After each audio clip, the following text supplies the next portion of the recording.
อนุโมทนีสัพสาตุกาอนุโมทนีสดับในព្រះសទ្ធម្មវិសេសទេសនាអនុโมทនីนะโมตัสสะภะคะวะโตอะระหะโตสัมมาสัมพุทธัสสะนะโมตัสสะภะคะวะโตอะระหะโตสัมมาสัมพุทธัสสะนะโมរិករិយានមស្ការមេនៃខ្ញុំអត្ថោចូលមានតាសៈដ៏អង្គនោះភគវៈតោដ៏ព្រះដ៏មានពភីអរហតោជាព្រះអរហន្តសម្មាសម្ពុទ្ធស្សៈទ្រង់ត្រាស់ដឹងនៅញយធម៌ទាំងពួងដោយពពៃចំពោះព្រះអង្គឥតមានគ្រូបាអាចារ្យណាប្រដៅព្រះអង្គឡើយរតនតយស្សៈទូព្រះបង្គំខ្ញុំព្រះករុណាជាអង្គម្ចាស់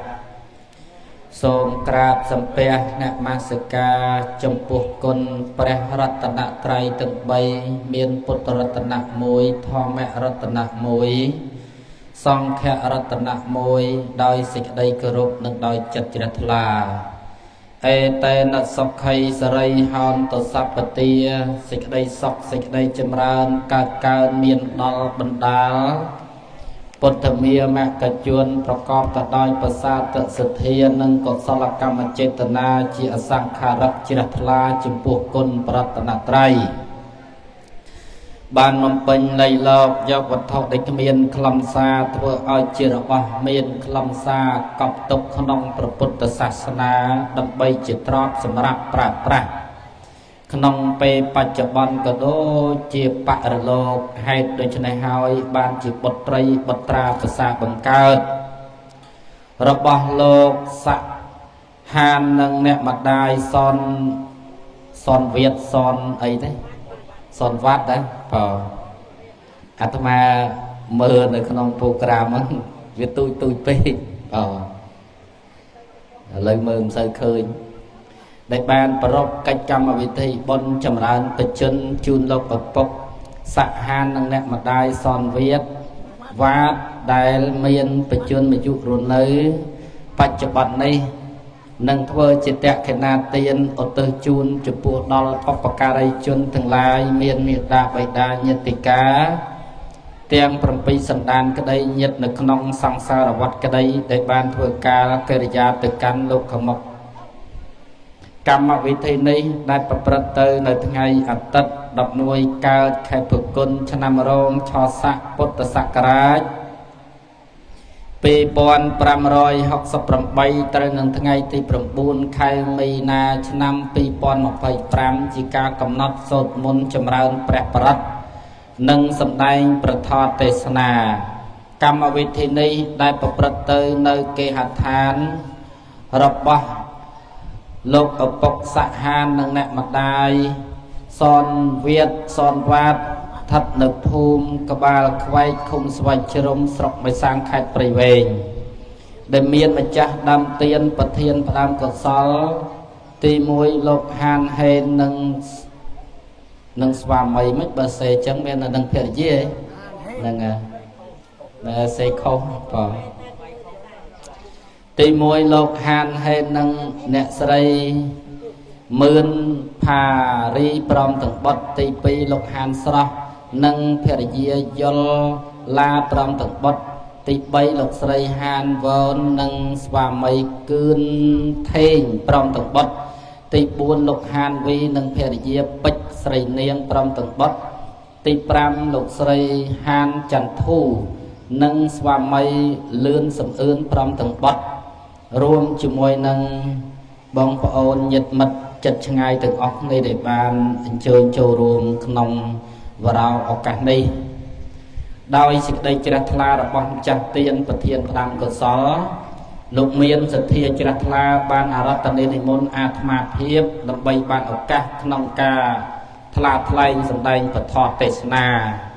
ហើយសួរអាត្មាថាដល់ម៉ោងប្រហែលអាត្មាឆ្លើយតបថាម៉ោង2:10នាទីអាត្មាមកដល់ហើយបើអញ្ចឹងម៉ោង2:10នាទីអាត្មាមកដល់នៅគេហដ្ឋានរោងបុណ្យនេះតែម្ដងអញ្ចឹងបុណ្យនៅក្នុងថ្ងៃនេះ ដោយម្ចាស់ទានប្រធានផ្ដាំកុសលលោកគិតនឹកស្រមៃថា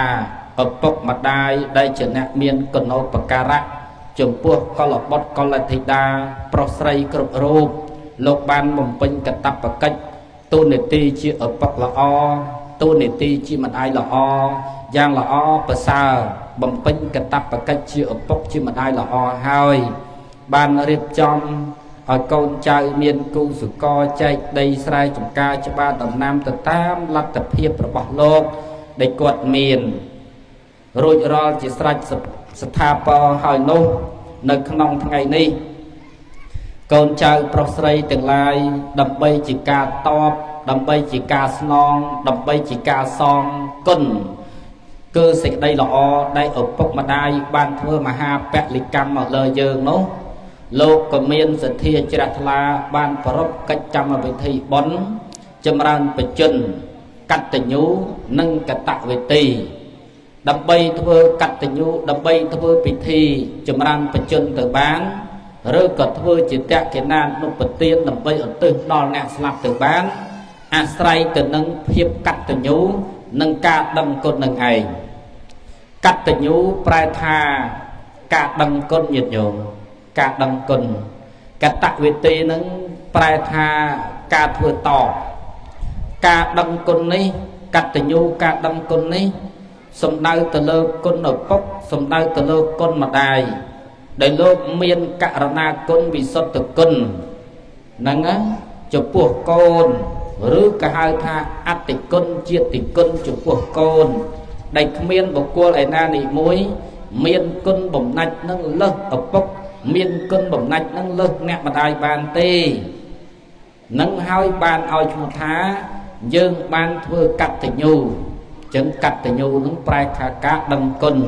ប៉ុន្តែកតញ្ញូនេះលោកបែងចែកគ្នាញាតិញោមបើមានកាលកតញ្ញូនិច្ចកតញ្ញូនិងប្រកាសកតញ្ញូ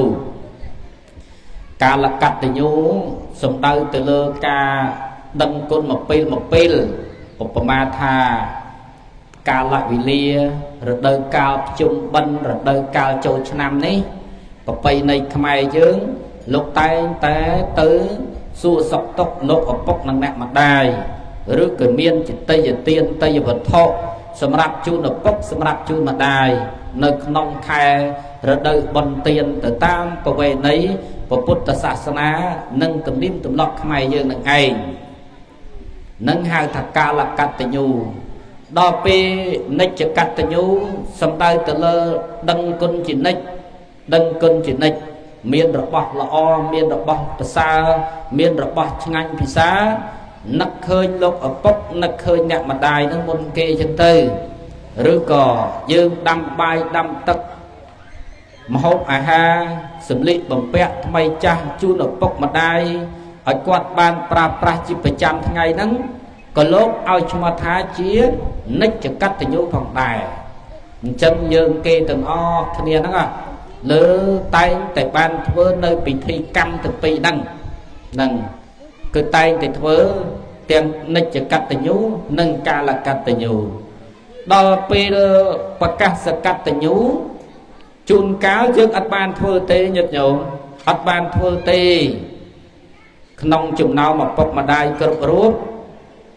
មិនប្រកាសថាកូនចៅបានធ្វើពិធីកិច្ចតបស្នងសងគុណចំពោះឪពុកម្ដាយកាលនៅមានជីវិតនឹងទេមិនប្រកាសថាបានធ្វើទាំងអស់គ្នាទេញាតិញោមហើយបើញាតិញោមខ្លះទៅមានផុតសំណាងហ្នឹងកូនចៅនឹងធ្វើជូន2 3 ដងនោះបានស្លាប់បើនឹងបានបែកគ្នាអញ្ចឹងទៅដល់ពេលញាតិញោមខ្លះអត់សំណាងញាតិញោមក៏មិនបានធ្វើទៅប៉ុន្តែអ្វីដែលសំខាន់ជាងគេនោះគឺនិច្ចកតញ្ញូនឹងឯងបើនិច្ចកតញ្ញូនឹងដឹងគុណជានិច្ចដឹងគុណជាកាលហ្នឹងប្រសើរណាស់ហើយថ្ងៃហ្នឹងប្រកាសកតញ្ញូគ្រាន់តែគេប្រកោកគេប្រកាសគេប្រាប់ភ្ញៀវគេប្រាប់បងប្អូនសាច់ញាតិមិត្តភ័ក្តិទីចិត្តទីឆ្ងាយក្តីដើម្បីមកចូលរួមក្នុងពិធីបុណ្យកតញ្ញូកតវេទីចម្រើនបច្ចុប្បន្នជូនលោកឪពុកសាច់ហាននិងអ្នកម្ដាយវត្តហ្នឹងដែលបានធ្វើនៅក្នុងថ្ងៃនេះ ក្រាន់តែជាសិក្ខីកម្មមួយចង់បញ្ជាក់ថាយើងបានធ្វើតបហ្នឹងណាប្រកាសប្រាប់អ្នកស្រុកអ្នកភូមិថាបានធ្វើអញ្ចឹងតើតែអ្វីដែលសំខាន់នោះគឺនឹកកាលវេលាគ្រប់កាលគ្រប់វេលាជានិច្ចកាលនោះទេដែលប្រសើរនោះញាតិញោមអញ្ចឹងកាលកតញ្ញូក្តីនិច្ចកតញ្ញូក្តីប្រកាសនកតញ្ញូក្តីបើយើងធ្វើបានទាំង3គឺប្រសើរតែបើមិនបានទាំង3ទេឲ្យបានតែមួយក៏បានដែរញោមឲ្យដឹងតនិច្ចឲ្យដឹងជានិច្ចកាលទៅអានឹងប្រសើរហើយបើប្រសើរហើយនឹងហៅថានិច្ចកតញ្ញូនោះនៅក្នុងថ្ងៃនេះប្រកាសប្រាប់អ្នកស្រុកអ្នកភូមិញាតិញោមអ្នកទីចិត្តអ្នកទីឆ្ងាយក្តីមកចូលរួមក្នុងពិធីបុណ្យគេសួរថាទៅណាណាទៅណាជីកាត់វាលចុងទូលភ្នែកព្រះនោមនឹងមកញាតិញោមនឹងទៅណាអូទៅបុណ្យតហានក្បាលខ្វែងទៅកូនចៅគេធ្វើបុណ្យជូនអូតហាននៅក្មេងដែរបានកូនចៅធ្វើបុណ្យជូនគ្រាន់បើតាហ្នឹងវៃណែបានប៉ុណ្ណឹងដែរញាតិញោមបើនឹងគ្រាន់តែប្រកាសប្រាប់គេទេតែកាលពីឪពុកនិងអ្នកម្ដាយចិញ្ចឹមយើងដូចជាគាត់អត់ប្រកាសប្រាប់អ្នកណាទេយើងគិតមើលឪពុកម្ដាយងូតទឹកឲ្យយើងដូចជាអត់ដែរប្រកាសប្រាប់អ្នកណាទេដល់ទៅពេលយើងងូតទឹកឲ្យគាត់ម្ដងប្រកាសប្រាប់អ្នកស្រុកអ្នកភូមិថាខ្ញុំបានមួយទឹកជូនឪខ្ញុំបានងូតទឹកជូនម្ដាយណាឪពុកម្ដាយយើងទៅតែកាលពីគាត់ងូតទឹកឲ្យយើងគាត់អត់ដែលពេលធ្វើពិធីអីទេដឹងតែឃើញប្រឡាក់ដីចាប់មួយទឹកឃើញប្រឡាក់ដីចាប់មួយទឹកក្នុងមួយថ្ងៃនឹងមួយទឹកឲ្យបានដងទេក្មេងញាតិញោមងាកប្រឡាក់ងាកប្រឡាក់ខោអាវនឹងប្រមាណទេតអាហ្នឹងគឺក្មេងហើយគាត់ងូតទឹកឲ្យយើងគាត់អត់ដែរគិតពេលដល់ពេលយើងវិញងូតទឹកឲ្យគាត់ម្ដងហ្នឹងណាបាទទៅប្រកាសប្រាប់អ្នកស្រុកមកថ្ងៃនេះខ្ញុំងូតទឹកជូនឪខ្ញុំហើយខ្ញុំងូតទឹកជូនម៉ែខ្ញុំហើយប៉ុន្តែនេះជាពិធីកម្មញាតិញោមណាជាពិធីកម្មដែលខ្មែរយើងធ្វើតបស្នងសងគុណនិងសូមខមាទោសចំពោះឪពុកចំពោះម្ដាយក្រែងលោយើងមានកំហុសខុសឆ្គងដោយប្រការណានេះមួយក្តីដោយកាយនឹងដោយកាយទុច្ចរិតក្តីវិជ័យទុច្ចរិតក្តីមโนទុច្ចរិតក្តីដោយកាយវិចារចិត្តក្តីណាមួយមិនល្អជាមួយនឹងឪពុកជាមួយនឹងម្ដាយយើងបានជាយើងធ្វើពិធីកមាទោសនិងធ្វើពិធីនឹងងូតទឹកជំរះមន្ទិលទោសាជូនគាត់ហើយនិងងូតទឹកជូនគាត់ជូនសម្លៀកបំពាក់ថ្មីចាស់ឲ្យគាត់បានប្រើប្រាស់ជាដើមនេះសបញ្ជាក់ឲ្យឃើញថាភាពកតញ្ញូកតវិធីដែលកូនខ្មែរគ្រប់រូបត្រូវធ្វើអញ្ចឹងញាតិញោមណាត្រូវធ្វើបែបហ្នឹងអញ្ចឹងសំខាន់ណាកតញ្ញូនេះបើកតញ្ញូគឺជាការដឹងគុណហើយបើសិនជាញាតិញោមណាមានកូនកតញ្ញូតែម្នាក់ញាតិញោមសំណាងណាស់តែបើសិនជាញាតិញោមមានកូន4 10នាក់តែកូន4 10នាក់នឹងគ្មានអ្នកណាមួយដឹងគុណញាតិញោមគ្មានអ្នកណាមួយដឹងគុណគឺញាតិញោមអភ័ព្វវិញទេយើងមើលដូចជាសត្វជាដើមសត្វវាដែលដឹងគុណវាអីឧបមាថាដូចជាសត្វមាន់ទៅចុះបើសត្វមាន់ហ្នឹងមកស្បុកមេមាន់ហ្នឹងគឺក្រាបហើយហ្នឹងស្រាលញាតិញោមមាន់នៅពេលដែលក្រាបពងហើយស្រាលតម្រាំតែចោះពងមាន់ហ្នឹងវាទៅជាកូនមាន់បានចំណីតិចតួចមកបដើកូនក្រឹកចុងក្រោយកូនចឹកអស់ស្គមស្កាំងរីករាយខ្លួនឯងចឹងទៅដល់ទៅពេលកូននឹងធំជួលម៉ែវិញញាតិញោមខំម៉ែវិញអានឹងជាសត្វដេរិឆានណាជាសត្វដេរិឆានប៉ុន្តែសត្វមាន់នៅតែចិញ្ចឹមកូនទឹកចិត្តរបស់សត្វទៅញាតិញោមនៅតែចិញ្ចឹមកូនហ្នឹងណាព្រោះអីព្រោះគាត់ស្រឡាញ់កូនដល់ពេលមនុស្សយើងវិញគាត់មិនចង់បានអីពីយើងទេឲ្យតែយើងបានសុខឲ្យតែយើងរកស៊ីមានបានញាតិញោមទោះបីជាគេមិនឲ្យអីក៏អួតប្រាប់គេដែរ nó côn khi nhóm nó rò xì miền bàn nè đặt chọc độc lại mong lời miền tẹt thông tận nông có buộc nơi hói miền càng như lọ hói miền lan chi tin nó út trạc kê chẳng nhật nhông tại kê đại oi chi thế là nhật nhông miền nhông mà nè nó mà ta ôn trạc ạt mà ta ôn phóng ta xa côn gọt thòng ạt má nơi chăm sẽ đọc địch côn ơi địch côn cần á côn pram nè cần á côn nó kịch tích lan ban chi cốp nè ạt ma su tha cho lên kịch tình ban cốp nè rồi nó miền côn nè đục tờ linh cô mà đâu nói nhốn miền tây côn địch côn đó về chuột từ vơ rau xi về đó miền tây đặt cái na từ mừng cô bọt ban mà on thế gì anh không u đó năng không u đó kia ở đây ban đục phong nè tập chất mặt đai chừng nhông tu bay chia côn mình ban đo ao ở vây cả đảo bàn tay khơi côn rọc xi miền bán miền sụp hẹn một cô trong cua xá cứ co tay sập bãi chất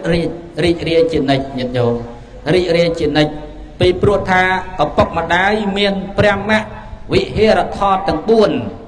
prem mẹ vị hê là thọ chỉ ti chùm rau đo bờ xa miền buồn nọ để miền mê ta xịt đây sờ lanh cả đó na xịt đây ở đất mụ ti ta miền chất tre o tam nâng ở pe khá miền chất chia cần đà chụp buộc con trai prosray cướp rô chẳng ở bọc ở đây nữa quật miền mụ ti ta thọ quật miền mụ ti ta thọ chụp buộc con chụp buộc trai chiến này nhiệt nhôm này chỉ tập chất rồi bảo bọc nâng tập chất rồi bảo mà đài hay sầm rập ngày nay nhiệt nhôm chặt bón quật miền phọt sầm nang ban con trai riệp trong chặt chay thừa bón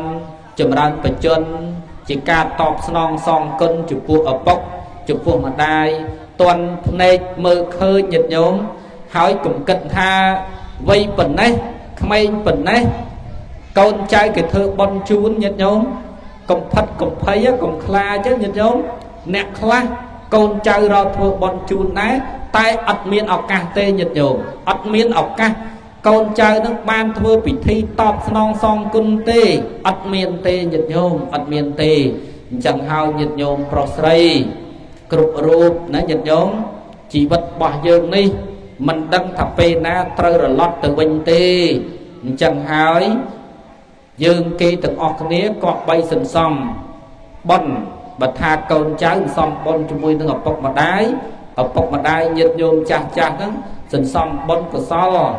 miền này say từng bay miền tiền lô bạn này say lô bạn này say nâng phi vào lô bạn này say đặt được nông luôn này ban chỉ nách ở ban chỉ cao chân tư ở ban chuột lóp nực nông luôn pran bọc dơ nâng tư nâng chỉ ca và sao này chân dây pi cắt tình nhu cắt đâm côn nâng cư sủng khăn nè nông chùm nào côn khmer từng o kia đó đấy từ miền bị thi cách cam đó ạ hơi nông mùi chạ chỉ vất giang hơi bấm phất từ ban thưa mặt đòn một nừng ở bọc mặt đai bay kia tới dương ban thôi bị thi cam to dương thơ ban bị thi cam non son côn chụp buồn lốc ở bọc nâng nẹt mặt đai nữa cứ chỉ ca và xa nè nhiệt nhôm vào tái miệt nhiệt nhôm khác lư từ câu thơ bon chun trắng ắt oi cái thơ tế nhiệt nhôm ta cầm thơ ấy dương được mình nè côn mày dương được mình nè tay men chân tê nay quật chom nó quật chom tha chọc thơ dương nơi trơ nâng nè ta thơ bon oi hỏi đã nâng tới lên xóm á nhiệt nhôm nè về lên sơ xóm á nâng lên sơ xóm ta côn thơ bon chun hỏi đã nâng tới lên sơ xóm nhiệt nhôm đòi chẳng có áp sơ hiền á chọc thơ bon oi dương nè dương nơi mình nè chẳng nhiệt nhôm tam chế na tư vào tay bà dương và bật bán chỉ ca bà xa nhiệt nhôm chỉ ca bà xa nè con là thò con là chiết con nằm lay đây mà đâu nâng cơ miên sở rạ sầm khăn nè nhiệt nhôm cơ miên sở rạ sầm khăn nè chẳng dây pi cắt tình nhú cắt đằng con nâng phần nâng cho hãy con trai từng ọc nế bà sân chỉ miên cắt tình nhú nâng hai cả đằng con nâng hai ta con trai từng ọc nế đó ត្រូវមានពិធីតបបែបម៉េចណាប្រពុតឲ្យយើងតបគុណឪពុកតបគុណម្ដាយនឹងមាន5ទី1ចិញ្ចឹមឪពុកម្ដាយវិញហៅថាករណង្ញាតិញោមគឺចិញ្ចឹមឪពុកចិញ្ចឹមម្ដាយវិញទី1ទី2កិច្ចករណង្ញសំដៅទៅលើការជួយកិច្ចការងារបំពេញការងាររបស់លោកឪពុកនិងអ្នកម្ដាយណែទី3កុលវង្សង្ឃញាតិញោមសំដៅទៅលើការថែរក្សានៅពុជពងវងតកូលឲ្យបានល្អហើយទី4នោះទាយាជាងសំដៅទៅលើទាយាជាមរតកដែលឪពុកម្ដាយបានបន្សល់ទុកឲ្យយើងជាកូនជាចៅនឹងត្រូវចេះថែរក្សានៅមរតកដែលឪពុកម្ដាយបានបន្សល់ទុកឲ្យនោះឯងហើយចំណែកខាងទី5បើម៉ែឪស្លាប់ទៅធ្វើបុណ្យតក្កិណានុបទានឧទ្ទិសជូនចំពោះលោកដើម្បីជាការរលឹកដើម្បីជាការតបចំពោះអ្នកដែលបានស្លាប់ទៅហ្នឹងដែលបានស្លាប់ទៅអញ្ចឹងញាតិញោមទាំងអស់គ្នាយើងតបជាមួយនឹងអ្នករស់មានតបនឹងបច្ច័យ4ឲ្យគាត់រស់នៅបានសុខមានការស្លៀកពាក់មានអាហារភោជន មានទីដេកទីសំណាក់អាស្រ័យមានថ្នាំសម្រាប់ជាបារោគប្រចាំប្រាណប្រចាំកាយចឹងទៅនេះហៅថាតបដោយបច្ច័យ4ចំពោះអ្នករស់រីឯតបជាមួយនឹងអ្នកស្លាប់យើងធ្វើតក្កិណាទានដើម្បីឧទ្ទិសមគ្គផលកសលផលបុណ្យឲ្យគាត់មកត្រេកអរអនុមោទនាអនុមោទនាអីអនុមោទនានៅសេចក្តីល្អដែលយើងជាកូនជាចៅនឹងបានធ្វើឧទ្ទិសជូនណាញាតិញោម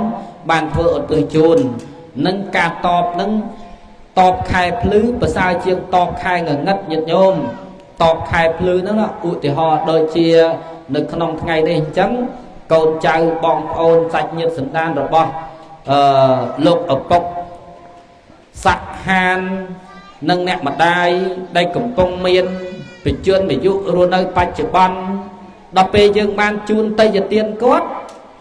បានប្រើប្រាស់ភ្លាមនឹងជូនអាវស្លៀកពាក់បានភ្លាមជូននំចំណីត្រីសាច់បានហូបភ្លាមជូនរបស់របរប្រើប្រាស់បានភ្លាមពេលគាត់ឈឺជូនថ្នាំពេទ្យបានប្រើប្រាស់ភ្លាមដល់ពេលស្លាប់ទៅពេលស្លាប់ទៅញាតិញោមហៅថាធ្វើបុណ្យខាងរនោចងងឹតសំដៅទៅលើការស្លាប់ទៅហើយដល់ពេលស្លាប់ទៅយ៉ាងម៉េចញាតិញោមមិនដឹងថាគាត់នឹងទៅកើតនៅទីណា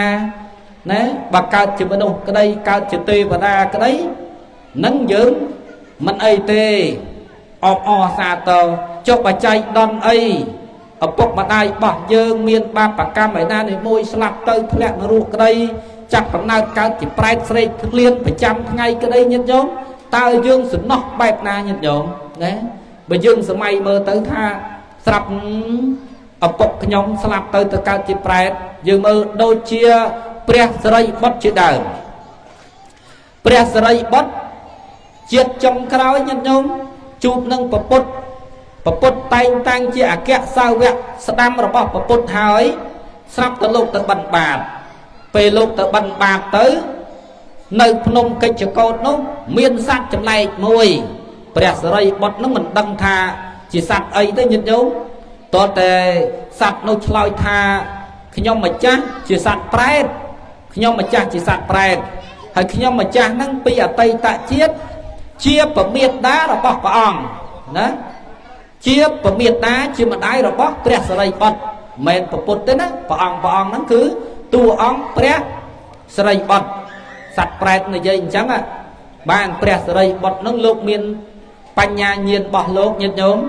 បន្ទាប់ពីពពុទ្ធមកអ្នកដែលមានបញ្ញាខ្ពស់ជាងគេហ្នឹងគឺព្រះសិរីបុត្រនឹងឯងបាទគឺព្រះសិរីបុត្រដល់ពេលលោកមានបញ្ញាខ្ពស់លោកពិចារណាញាតិញោមបពេនិវាសានុសតិវិជ្ជារបស់លោកហ្នឹងណាញាតិញោម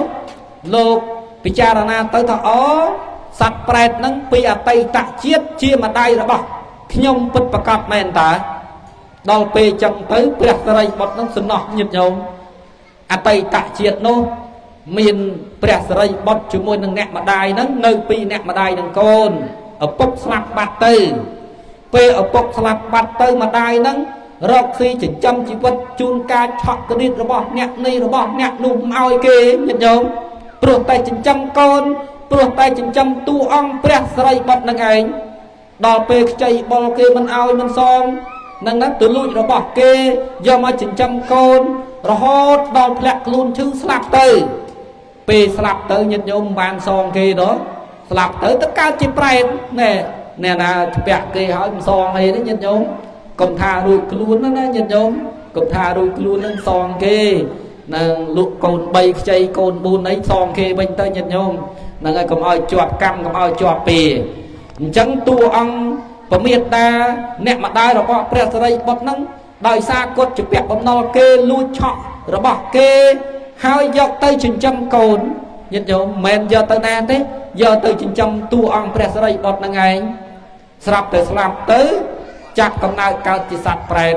ដើរស្រែកក្លៀនរហូតញាតិញោមស្រែកក្លៀនរហូតអត់មានអីបរិភោគទេដល់ពេលអញ្ចឹងទៅញោមញាតិពុទ្ធបរិស័ទហើយតួអង្គព្រះសិរីបុត្រលោកមានឧបនិស្ស័យខ្ពស់ណា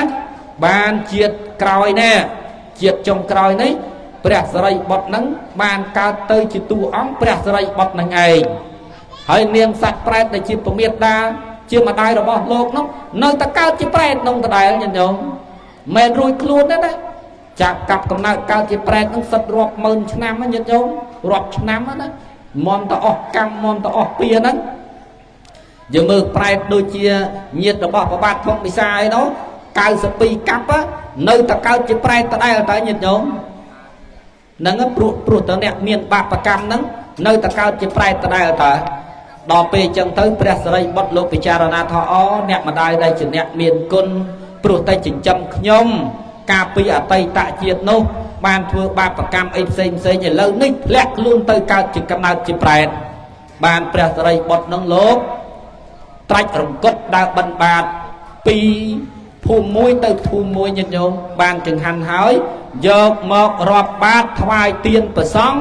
ឧទ្ទិសជួនចំពោះដល់ពមេតាដែលចាប់កំណើតកើតជាប្រែតនោះដើម្បីឲ្យអ្នកម្ដាយត្រេកអរអនុមោទនាហើយរួចចាក់ទោសពីប្រែតបានទៅកើតជាទេវលោកហ្នឹងណាបានមានធម៌មួយគេហៅថាធម៌យតិហិនេនោះដែលលោកសូត្រថាយតិហិនេកតោឋានេកាយតុចរិតតេនវាបើញាតណាមួយទៅកើតក្នុងទីដថោកទៀបព្រោះកាយតុចរិតក្តីវិជ័យតុចរិតក្តីមនុស្សតុចរិតក្តីអិមីណាបញ្ញតេជេនតមហាឋានាបមញ្ញតកសូមឲ្យរួចរដោះចាកទីដថោកទៀបនោះដោយទេជះគឺបុណ្យនេះយតិទេវពុរេរមេវិមាននេរតនសោពិទេ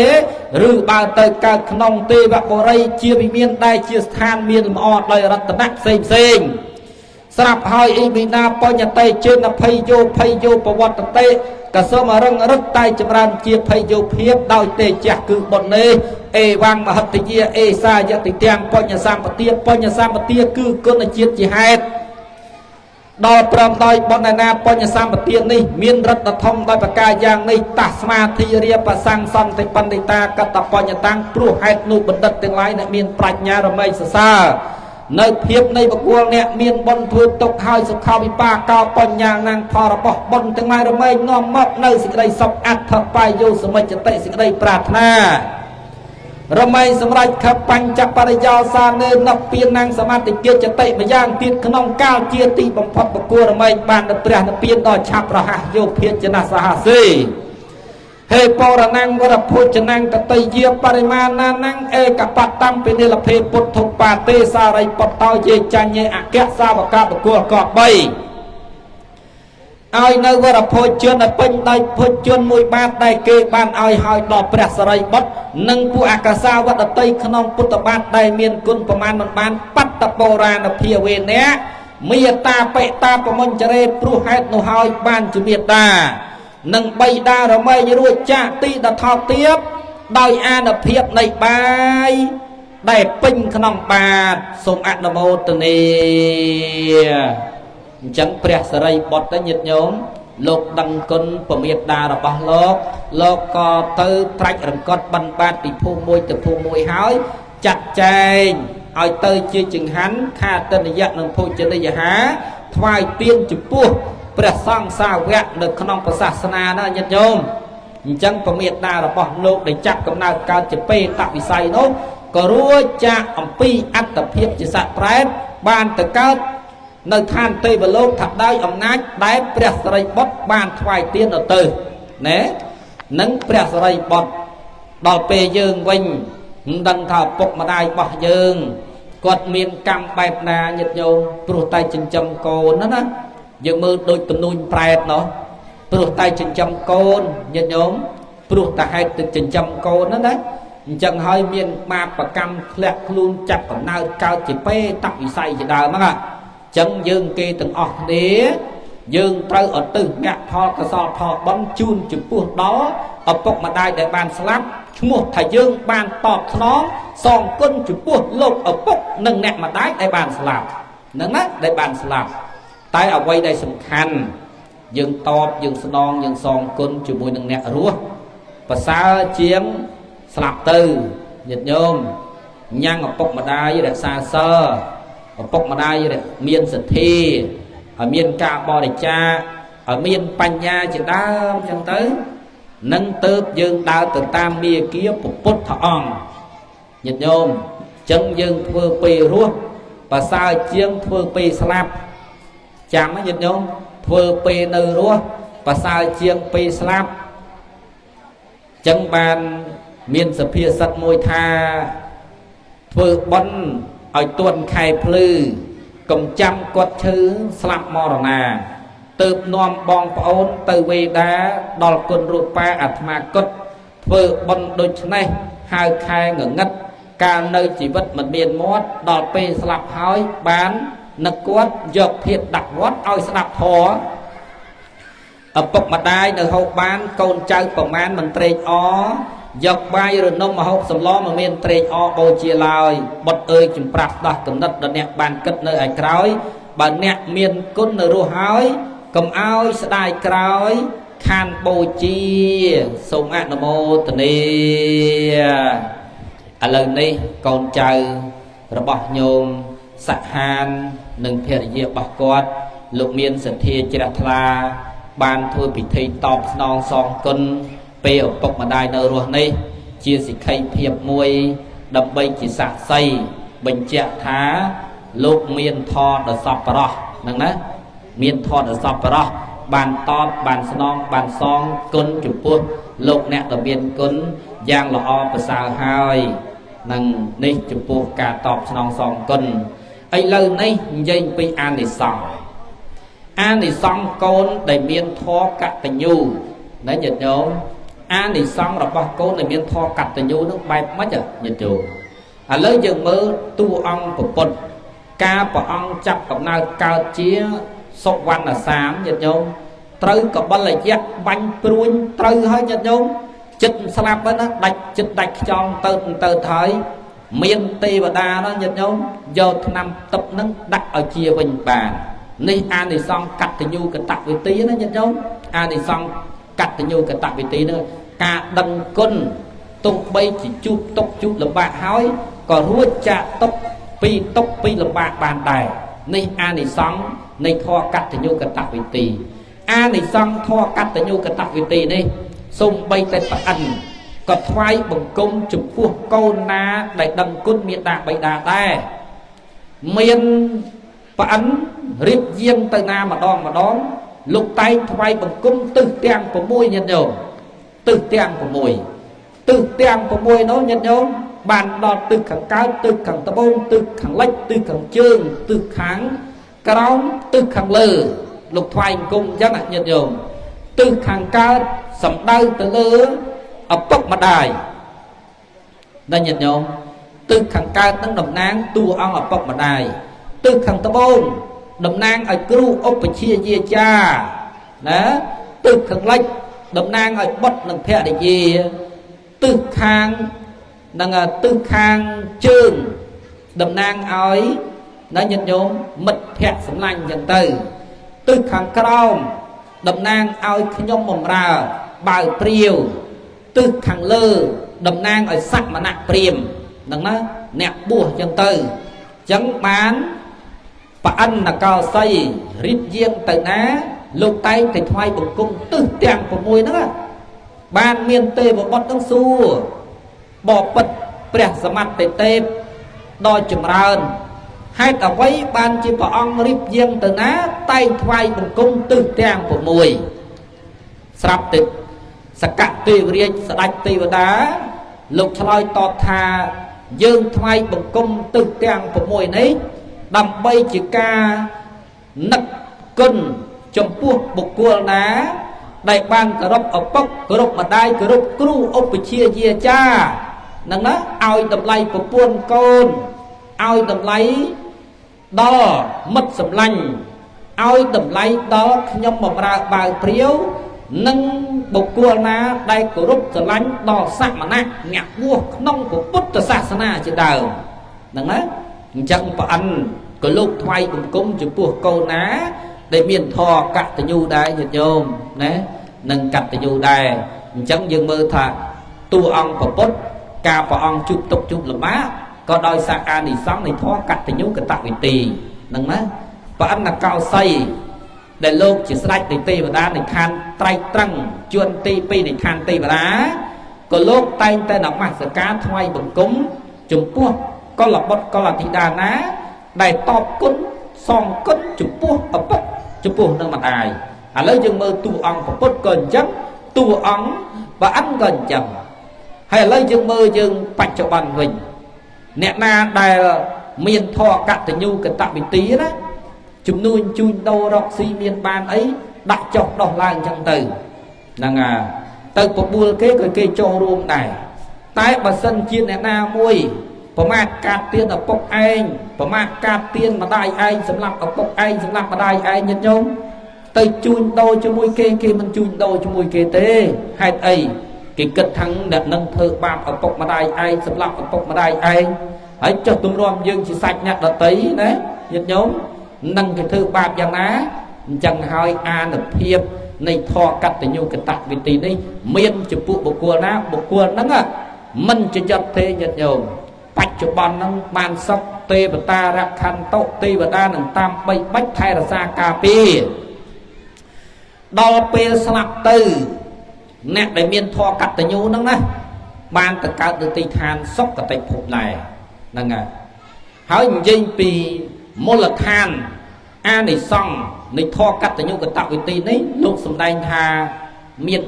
4ទី1កុសលមូលាំងហ្នឹងណាកុសលមូលាំងហ្នឹងគឺជាប្រធាននៃកុសលធម៌ទាំងពួងហ្នឹងណាញាតិញោមជាឫសគល់នៃកុសលធម៌ទាំងពួងដល់ពេលទី2នោះប្រធានតាជាប្រធាននៃបារមីទាំង10បារមីទាំង30របស់តួអង្គពុទ្ធហ្នឹង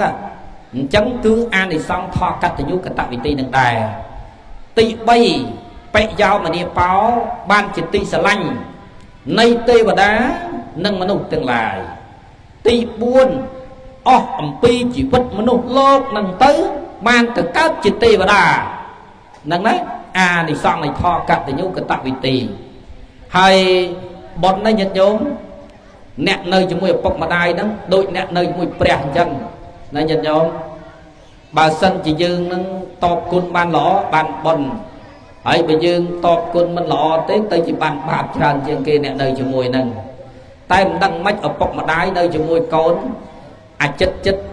ណាស់តណាយណាញាតិញោមអាកូននៅជាមួយនឹងណាយទៅហ្មងហើយអាកូនឆ្ងាយនឹករហូតអាកូននោះល្អណាស់អាកូននៅជាមួយនឹងខុសចេះខុសចុះមិនដូចកូនអញនៅនោះទេណាញាតិញោមទៅអួតអាកូនឆ្ងាយអាកូនចិត្តមិនសូវនឹកទេញាតិញោមនៅត្រូវមាត់គ្នារហូតអាកូននៅជាមួយហ្នឹងដល់ពេលអាកូននៅឆ្ងាយហ្នឹងស្រឡាញ់ណាស់ណាញាតិញោមយូរអីគេមកម្ដងអាកូនឆ្លងខេតទៅយូរគេមកម្ដងហ្នឹងចូលឆ្នាំគេមកម្ដងកូនអញអាហ្នឹងល្អណាស់ណាញាតិញោមល្អណាស់គេជូនបាត់100000ហ្នឹងគេនៅ3ថ្ងៃណាញាតិញោម100000ហ្នឹងទៅវិញជូនការគេសុំសហុយម៉ែខ្វះសហុយសុំ100000ទៅវិញអាហ្នឹងនៅតែល្អញាតិញោមដល់ទៅពេលអាកូនដាំបាយទឹក bài đầm ngành phong ê phong chơi phong lũ lót cho chúng đầm tất cả ai nó ngả cái ai pin lũ lót cho chúng nâng rồi nâng ấy cho chúng rồi nâng lũ xung bay ta ha sợi khơi ta tia khơi ta von có câu cả cái còn lũ con này nhận chúng nâng đấy tại nhận chúng công chẳng á vào nẹt nơi chữ môi nó sủng khăn á nhận chúng nẹt nơi chữ môi dương mà nó nẹt nâng cái sắt tròn sắt cầm pua tròn á nhận chúng hãy ta kê tròn lên bán cái tục ở nơi đó thì ai nơi này ai đó này về ai nơi này ai đó nơi tư chẳng ai dịch nhóm câu nơi chỉ môi nó cứ chỉ câu này sủng khăn nè chỉ câu này sủng khăn hay bây giờ tọt cơn chỉ môi nó ngập bốc mà đây bao giờ ban là họ phải xá ban bòn na tái và sân na bây giờ nơi chỉ môi nó to một bọc bay hết dịch nhóm bạc vinh là ná nơi chỉ môi nó và câu na nơi chỉ môi nó nên là nơi chữ môi nó bàn bôn của bàn bôn chừng kế bàn bát của bàn bát chừng kế đây vào nè nơi chữ môi đây ấy mình xua tế nhất vô năng ngọc bộc mặt đại chặt chặt nó cột đào từ nam ruồi ấy cái cờ cho cái cờ lớn cùi căn thập bộ nó môi cùi thở lỗ năng vào lỗ chạy lỗ cho năng chân to từ tròn bàn ấy nhất vô năng tay lời năng dây dây lên sơ lỗ ấy mà tới nhất vô lên sơ lỗ ấy nhất vô nên thằng ọt nè đấy năng lên sân lộ chân slow nhật nhôm bàn kê sờ lanh hỏi ta cá miền này na kê sờ lanh tê nư luôn ta cá pê kê sọp kê sờ lanh tê hỏi slap từ bên nâng từ nâng không pua kê của kê oi nơi đây ta cá pê nó nhôm kê oi nơi tê kê đăng thái nè được nhung kên chứ từ na chân tới từ prum chân tới từ sâu thoa chui kê chân tới nâng chiết cái đó thì trong ban á cái trong ban ấy vậy bị slap tới từ nâng nhóm trong ban côn sấy giờ lên nhóm côn pro bún nè hơi nâng là trong ban côn sấy môi nhưng tới cái trong ban dần tái bờ sân chia cọ nhiệt nhóm kìm trong ban tì chẳng hỏi dương trời thôi chia mình nụ lọ rồi nơi sân xong dịch đầy sọc bờ bọc mà đai nơi miền chỉ vất đăng côn tọt côn ở bọc mà đai tuần này quát lì bẹt cao ở quát hậu cao hỏi quạt pra cao quạt chủng ngư chư từng cắt chui trên cái này nè tập vì gì niên cái đó nơi ngay trên kia nó đó nơi thật ngay cho bong ôn chư tê từ prap chinh tham pet mà hôm hai chui cái này chân tư nâng dương bong ôn đó nè mình ăn anh tự bắt nó mùi tự bắt pi tự bắt bắt túc cái này nè anh nát cái này nhận không chân dương chui cái này dương cao máu dương che đặt viên cái này cao đó dương che đặt quên kia cao dương cao đo pe mai miên tục thổ rẽ mai chứ dương có trời che đặt quên kia mơ đài đấy trời che đặt quên kia mơ đài trời che đặt quên kia trăm đài nhật nhiều từ chỉ cả bờ xa miền cua xa môi nó cái đam salon chứ mặc khé mặc cái kịch mà xó nhật nhiều cái côn bùn nè chắc cái chạy bún kia mà sợ này côn này nè đam mà sờ nó côn nông nè đam mà sờ nó côn nông nè đam nhật nhôm đam cho đam láng côn muối bị plek vì chỉ lo mà ngày cao bay và từ ngày cao bún nhật nhôm mai ấy ọt tới miền ban từ ấy là ngày ọt ở dây môi nó tiếp cột đã không đam bài sò nhật nhôm mà tôi bram ắt mà tôi đâm không đam bài sò cho anh này hơi sưu bu lói sắp tăng cùi dùng xua thành nhôm anh mấy ban cùi dùng cái na tham mau vót tay mau ật rồi vì ật miền trời đục viện miền côn đục cái từ nhật nhôm là ngày mau ngày khởi mang cùi dùng nhật nhôm cùi prap chân từ hay trong từ vót đấy cái phần tá từ ật rồi đi xa ật miền nét đục ở chân từ đấy nhật nhôm chân dương vinh toàn nơi quạt đào cao toàn quạt nơi mơ khơi prap bán dương chui kia nhật nhôm châm kia tụm nục bầm rong kia đang tới dương miền thọ cắt từ nhu cắt tạc vị tí mình cho giọt tê đuổi mà thà mình chẳng tha chi bật thiên này có sao là thọ từng buông nâng muối chi bật thiên này ba là mấy từng sam sập nâng pí chia ti sả lanh này mà nút nâng tê và đa nâng bay slap tới ban từ cắt từ tê than sóc cắt tay phúc đôi an lập thiên này thó cắt từ nhu cắt tạc vị tí sôm ác nô mô tần đi ca sầm đây bật thọ tê sana son mọc tham bình chọc trong phần năng cho một là mình chọc bật thọ tê sana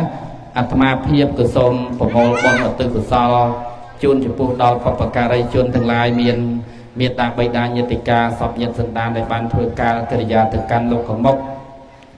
អញ្ជើញមកត្រេកអរអនុមោទនាចំពោះមហាកុសលដែលញាតិញោមបានប្រពធ្វើនាវេលាឱកាសនេះនឹងជូនពរសព្វសាធិការដល់ញាតិញោមដែលបានត្រង់ត្រាប់ស្ដាប់ពធទេសនាក្នុងឱកាសនេះសូមបានសំប្រកបជួបប្រទះពរព្រះទាំង4គឺអាយុវណ្ណៈសុខៈពលៈព្រមទាំងសម្បត្តិទាំង3សម្បត្តិមនុស្សសម្បត្តិទេវតាសម្បត្តិព្រះនិព្វានញាតិញោមប្រាថ្នាយ៉ាងណាបានសម្រេចយ៉ាងនោះកំបីអខានឡើយអនុមោទនាអេវ៉ាំង